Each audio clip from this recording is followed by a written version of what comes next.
Welcome back to the Genesis Project.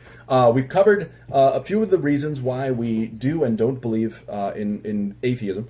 And obviously, we don't believe in atheism, but some people do. And so we've talked about poor design as opposed to good design. We talked about the Kalam cosmological argument a bit. Another argument that comes up is what we call the teleological argument. And it basically is the idea of fine-tuning. Now, the argument that atheists are going to bring up a lot of times is you say it's fine-tuned, but look at all the people who die. Look at where the windpipe is located. Look at the birth canal on a woman. Look at this random wasteful nerve that comes down. Okay, but the fact is, even if it's poor design, it's still design.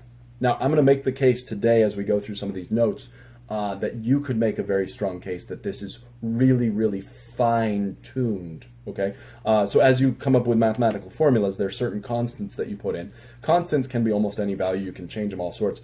But what we notice is that as we deal with the universe and all of these major constants and forces that are in play, while you can put almost any value into those variables, there's a very, very small window that actually allow life to exist. So imagine if I have a pen here, this whole range of values could fit and the formula would still work.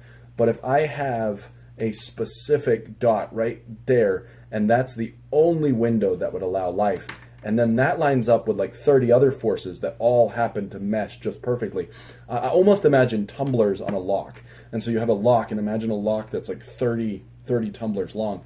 And imagine each one of them is just perfectly put in place so that the lock can undo itself.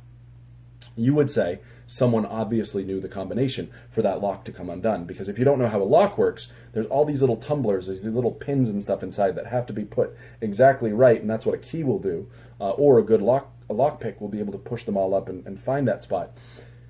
But imagine the universe being a massive, massive bike lock, and life existing is this very, very narrow range of pin locations, and they all happen to be exactly right. And so all of them happen to be exactly right, happen to be exactly at the right position so that that lock can disengage. You would say somebody knew the combination. You would not assume that someone just made it up and it was an accident. You know there's a specified complexity there.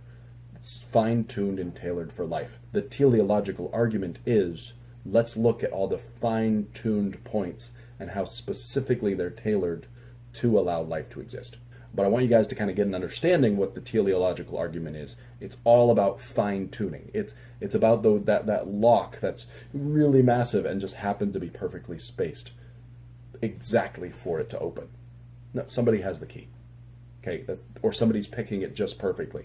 It did not open by accident, all right? And so that's something we'll deal with as we continue.